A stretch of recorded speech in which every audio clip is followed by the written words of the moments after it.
भारत में पिछले कुछ महीनों से वक्फ को लेकर विवाद चल रहा है। दरअसल केंद्र सरकार दशकों पुराने वक्फ कानून को बदलना चाहती है। इसका देश में अलग अलग जगहों पर विरोध हो रहा है। विरोध करने वालों का कहना है कि सरकार बदलाव के इस विधेयक के बहाने वक्फ की संपत्तियों पर कब्जा करना चाहती है। तो आज हम चर्चा करेंगे कि आखिर वक्फ क्या है और वक्फ कानून में सरकार क्यों चाहती है बदलाव। यह है आवाज द वॉइस और आप देखना शुरू कर चुके हैं द मनजीत ठाकुर शो। भारत में पिछले कुछ महीनों से वक्फ को लेकर विवाद चल रहा है। दरअसल केंद्र सरकार दशकों पुराने वक्फ कानून को बदलना चाहती है। देश में कुछ लोग इस बदलाव की तरफदारी कर रहे हैं तो कुछ लोग इसका विरोध कर रहे हैं। विरोध करने वालों का कहना है कि सरकार कानून के जरिए वक्फ की संपत्ति पर कब्जा करना चाहती है। तो सरकार की दलील है कि ये विधेयक वक्फ की संपत्तियों के बेहतर इस्तेमाल के लिए है। प्रस्तावित विधेयक के जिन प्रावधानों पर आपत्ति है उनमें से एक वक्फ काउंसिल के स्वरूप का भी है।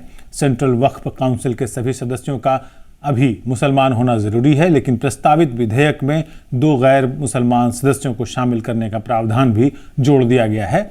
इसके साथ ही सेंट्रल वक्फ काउंसिल के मुसलमान सदस्यों में 2 महिला सदस्यों का होना अनिवार्य कर दिया गया है। नए वक्फ विधेयक के भारी विरोध के बाद इसे एक संयुक्त संसदीय समिति को भेज दिया गया और इस समिति के अध्यक्ष भारतीय जनता पार्टी के सांसद जगदंबिका पाल हैं। अब इस समिति का कार्यकाल अगले साल होने वाले बजट सत्र तक बढ़ा दिया गया है। तो आइए सबसे पहले जानते हैं कि ये वक्फ आखिर होता क्या है, इसकी शुरुआत कब हुई।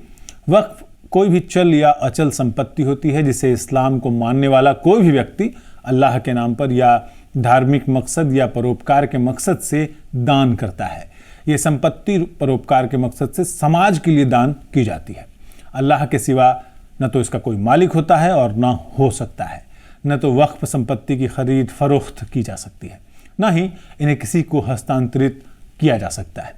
वक्फ ट्रस्ट जैसा होता है। जिस तरह से ट्रस्ट में लोग संपत्ति दान कर देते हैं, ठीक उसी तरह से इस्लाम में वक्फ होता है।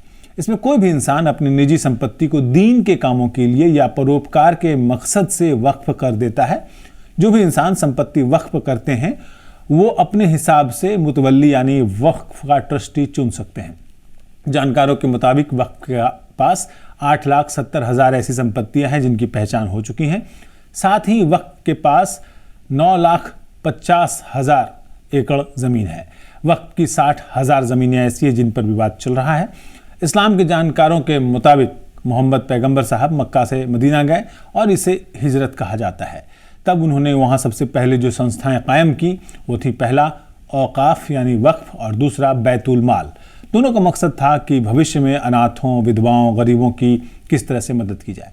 वक्फ बोर्ड को नियंत्रित करने वाले कानून में प्रस्तावित संशोधन विधेयक को लोकसभा में पेश कर दिया गया और इसके बाद कई विशेषज्ञों का मानना है कि सरकार इस पर नियंत्रण करना चाहती है। सरकार ने इसमें कई बदलाव की बात कही है। प्रस्तावित संशोधन के तहत वक्फ की जमीन का सर्वे करने के अधिकार अतिरिक्त कमिश्नर के पास मौजूद होता है। इसे अब जिला कलेक्टर या डिप्टी कमिश्नर को दे दिया जाएगा। वक्फ बोर्ड में 2 गैर मुसलमान प्रतिनिधि रखने का प्रावधान किया गया है और इसके साथ ही जैसा हमने बताया 2 महिला सदस्यों को भी शामिल करने की बात कही गई है। इस बिल के प्रावधान के अनुसार वही व्यक्ति वक्फ में दान कर सकता है जिसने लगातार 5 साल तक इस्लाम का पालन किया हो, यानी वो मुस्लिम हो और दान की जा रही संपत्ति का मालिकाना हक रखता हो। प्रस्तावित संशोधन विधेयक लोकसभा में पेश होने के बाद से ही लोगों में इस बात का डर है कि सरकार उनकी जमीन को अपने कब्जे में लेना चाहती है। लेकिन सरकार का दावा है कि इस बिल के आने से वक्फ संबंधित विवादों के निपटारे में आसानी होगी।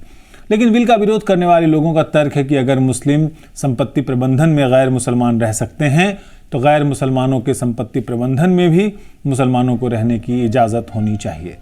BBC हिंदी एक वेबसाइट है, उसमें छपी हुई एक रिपोर्ट में मौलाना आज़ाद नेशनल यूनिवर्सिटी के पूर्व चांसलर जफर सरेशवाला का एक बयान इस बारे में प्रकाशित किया गया है, जिसमें वो कहते हैं कि वक्फ के पास इतनी संपत्ति है कि इसका इस्तेमाल अगर सही तरीके से किया जाता तो सिर्फ मुसलमान ही नहीं, इस देश का हिंदू भी गरीब नहीं रहता।